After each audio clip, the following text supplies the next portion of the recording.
नमस्कार साथियों। अगर कोई व्यक्ति दबंग व्यक्ति या झगड़ालू किस्म का व्यक्ति अगर किसी ज़मीन में रजिस्ट्री करा लेता है और वो ज़मीन विवादित है, चाहे वहाँ पे बंटवारा का केस चल रहा हो, सीमांकन का केस चल रहा हो या आपका घर हुआ आपसे हो, यानी किसी भी प्रकार का विवाद है, तो और वो विवाद कर रहा है, रजिस्ट्री कराने के बाद वो कब्जा ले रहा है, जबरन या कब्जा लेना चाह रहा है, तो आप रोक सकते हो। मैं बात करूंगा इस प्रॉपर्टी ट्रांसफर एक्ट सेक्शन 54, जो कि आपको बेहद महत्वपूर्ण आएगा। जो भी विवादित जमीन के जो कब्जा के विवाद जो होते हैं उनमें सॉर्ट आउट करने में क्या आएगा। देखिए साथियों, होता क्या है, अक्सर जो झगड़ालू व्यक्ति होते हैं, जो दबंग व्यक्ति होते हैं, वो क्या कर रहे हैं आजकल कि वो विवादित जमीन को खरीद लेते हैं, रजिस्ट्री करवा लेते हैं। ठीक है, जैसे मान लीजिए आप ए हो, हम बी हैं, हमारा आपका बंटवारे का केस चल रहा, ठीक है, और आपका कब्जा थोड़े में है यहाँ पे, ठीक है, क्योंकि मान लीजिए और कोई कब्जा किए अन्य व्यक्ति, ठीक है, हमारा पूरा है। अब ए ने परेशान होकर किसी सी व्यक्ति को बेच दिया, वो दबंग है, अब सी यहाँ पे आया और जबरन कब्जा कर लिया यहाँ तक हमारे पे, तो ये नहीं कर सकता है। मैं कानून दूंगा आपको, ठीक है, विद पीडीएफ, ये प्रूफ आपके सामने है, ठीक है। तो देखिए, ये है कि अगर विवादित जमीन है, चाहे बंटवारा, चाहे सीमांकन, चाहे अन्य विवादित, और किसी ने रजिस्ट्री करवा ली है, अब वो इस बेसिस पे झगड़ा कर रहा है कि मैंने रजिस्ट्री करवा ली है और दबंगई दिखा रहा है, तो आप रुकवा सकते हो इस कानून से, ठीक है। इस कानून का आपको काफी लाभ मिलेगा। दूसरी बात, अगर आप जमीन खरीद रहे हो भाई और वो जमीन किसी भी तरीके से उसका बंटवारा नहीं हुआ, किसी भी धारा 24, 116, 117 या अन्य किसी का थोड़ा भी विवाद है, तो आप मत खरीदना, ये कानून देख लीजिए, ठीक है। एक चीज मैं आपसे और कहूंगा, यदि आप कोई कानूनी सलाह लेना चाहते हैं या उत्तर प्रदेश में आप जमीन परचेज कर रहे हैं, उसका डॉक्यूमेंट्स वेरिफिकेशन करवाना है आपको, ठीक है, कि जमीन विवादित तो नहीं, सरकारी तो नहीं, तो आप करवा सकते हैं। कॉन्टैक्ट नंबर हमारा वीडियो के डिस्क्रिप्शन में मिल जाएगा। देखिए साथियों, क्या कहता है ये, सबसे पहले तो ये जान लीजिए कि रजिस्ट्री, कई लोग दाखिल खारिज से संबंधित कई लोगों को क्वेरीज रहती है कि भाई हमारा दाखिल खारिज नहीं हुआ, अब हमें बहुत बड़ी दिक्कत होगी, प्रॉपर्टी नहीं मिलेगी, तो वो देख लीजिए, ठीक है।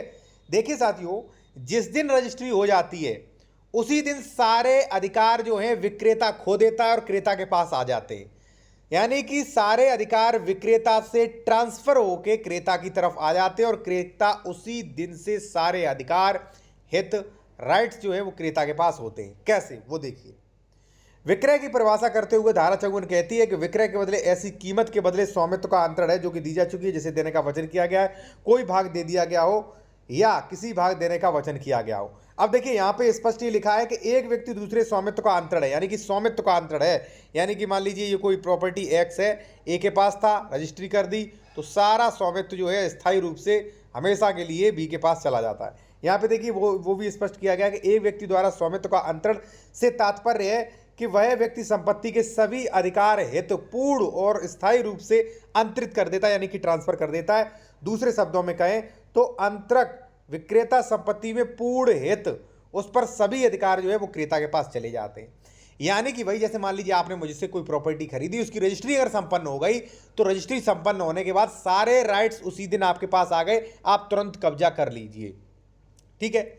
अब अगर आपने ऐसी जमीन पे खरीदा है जहां पे धारा 116, 117, धारा 24 से ऐसा कोई भी विवाद, घर आपस में विवाद चल रहा है, तो आप सावधान और हो जाइए। या मान लीजिए आपकी जमीन में किसी ने, दबंग व्यक्ति ने खरीद लिया, अब वो हस्तक्षेप कर रहा, तो भी आप सावधान हो जाइए, ठीक है। उस व्यक्ति को आप रोक सकते हो। कैसे, उसके लिए प्रोविजन किया गया है। देखिए इस पैराग्राफ में क्या कह रहा है ये पैराग्राफ, वो अच्छे से सुनिए। एक चीज मैं साथी और आपसे कहूंगा कि सुप्रीम कोर्ट ने अभी एक रिसेंट आदेश में ये गाइडलाइंस भी जारी की कि अगर मान लीजिए ए बंदा बी को रजिस्ट्री कर रहा है एक्स प्रॉपर्टी की, ठीक है, अब किसी तरीके से उस दिन रजिस्ट्री नहीं हो पाई, सर्वर इशू है या कुछ भी है, ठीक है, तो ए किसी को नहीं बेच सकता है, ठीक है। जब तक ये रजिस्ट्री लंबित है तब तक ए किसी को नहीं बेच सकता, अगर बेचता है तो रजिस्ट्री कैंसिल होगी। ये अभी आप लिख लेना भाई, आपको जरूरी हो, काम आ सकती है, ठीक है। और हमारा कॉन्टैक्ट नंबर जो है वीडियो के डिस्क्रिप्शन में आपको मिल जाएगा, ठीक है जी। तो ये भी आप ध्यान रखें क्योंकि कई लोगों की प्रॉब्लम्स रहती हैं, तो उन्हें सॉर्ट आउट कर सकते हैं आप, ठीक है। अब एक क्रेता अपने विक्रेता से बेहतर स्वामित्व नहीं रख सकता, यानी कि साथियों सीधा मतलब ये है कि ये प्रॉपर्टी थी किसकी, ए की, ए ने किसे बेची, बी को, तो ए का प्रॉपर्टी में किस साइड हिस्सा था, किस साइड स्वामित्व था, सबसे बेहतर कौन जानता है, विक्रेता, तो वही लिखा है बेहतर रख सकता है।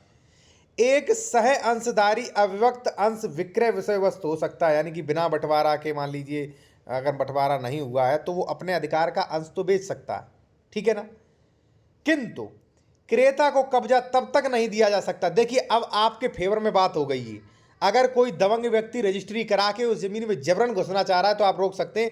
इस पे स्पष्ट लिखा है, क्रेता को तब तक कब्जा नहीं दिया जा सकता जब तक कि संपत्ति का विभाजन, माप विभाजन यानी कि बंटवारा या सीमांकन या सौदर्यपूर्ण तरीके से आप लोग पंचायत कर लो या कोई न्यायालय की डिक्री ले आओ, तब तक जो है कब्जा नहीं दिया जा सकता। अब ये किस लिए कहा गया है वो भी आप समझ लीजिए।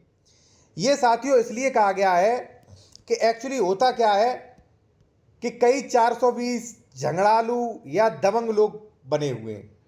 वो करेंगे क्या, जैसे मान लीजिए इसमें जो है A B C D E कई लोगों का इसमें हिस्सा है। अब इनका चल रहा है पार्टीशन सूट, मान लीजिए हिस्से को लेकर विवाद, ठीक है, केस में लंबित है या नहीं चल रहा, सॉरी कोर्ट में लंबित है, नहीं चल रहा है तो भी मान लीजिए इनका विवाद पड़ा है। अब ये बंदा गया, ये इसने बेच दिया सी को। अब सी आके यहाँ पर विवाद ना करे, दबंगई न चलाए। हो सकता है अगर इसने लड़ाई की तो यहाँ पे जो है भाई कोई व्यक्ति भी मार जाए, कोई जन हानि हो जाए, कोई जनहानि हो जाए, तो यानी कि समाज में अशांति भंग होगी। तो इसलिए प्रोविजन किया गया है कि भाई सी अगर मान लीजिए कब्जा ले रहा है तो जो विक्रेता है वो आपको कब्जा दिलवा दे सौदर्यपूर्ण तरीके से। अगर नहीं तो सी को चाहिए कि भाई वो अपना न्यायालय से बंटवारा करवा ले, ठीक है, बंटवारा हो चुका तो सीमांकन करवा ले, मेड़बंदी करवा ले कि उसका कहाँ पे है, ठीक है, या सौदर्यपूर्ण तरीके से अपना जो है वो पंचायत करके अपना कब्जा ले ले। तो इसलिए ये आदेश जो है वो आपके लिए बेहद महत्वपूर्ण साथियों, ये प्रॉपर्टी ट्रांसफर एक्ट का ये आदेश जो है वो बेहद महत्वपूर्ण अच्छा साबित हो सकता है आपके लिए, ठीक है ना जी। तो अगर मान लीजिए आप ज़मीन खरीद रहे हो, ठीक है ना, तो आप ये चीज़ें चेक करें, ठीक है। एक चीज़ मैं साथियों और आपको बताऊंगा कि कई लोग जो है, अगर मान लीजिए आप उत्तर प्रदेश में कोई ज़मीन खरीद रहे हो, आपको अपना खतौनी, डबल रजिस्ट्री तो नहीं हुआ, अंशतः विक्रय तो नहीं हुआ, कोई सरकारी ज़मीन तो नहीं, श्रेणी नंबर, खातेदार का वर्ग, धारा 98 88, ये सारी चीज़ें आप चेक करवा सकते हैं मेरे द्वारा, ठीक है ना। अब देखिए जब भी आप रजिस्ट्री करवाते हो तो क्या क्या चेक करें, ये चेक करें कि भाई इसमें 116 117 की कार्रवाई हो गई है कि नहीं हो गई है भाई। अगर ये नहीं हुई है तो हो सकता है भविष्य में परेशानी हो जाए। इसमें धारा 24 का कोई लंबित तो नहीं है केस, ये देखिए, ठीक है। अगर धारा 117 में जुमला नंबर है, कई सारे खातेदार हैं, तो वहाँ पे ये चेक कर लीजिए कि विवाद तो नहीं है, ठीक है। अगर ऐसी स्थिति होती है तो आपको भाई कब्जा पहले ले लेना चाहिए, पोजीशन जो है वो पहले ले लीजिए आप, ठीक है।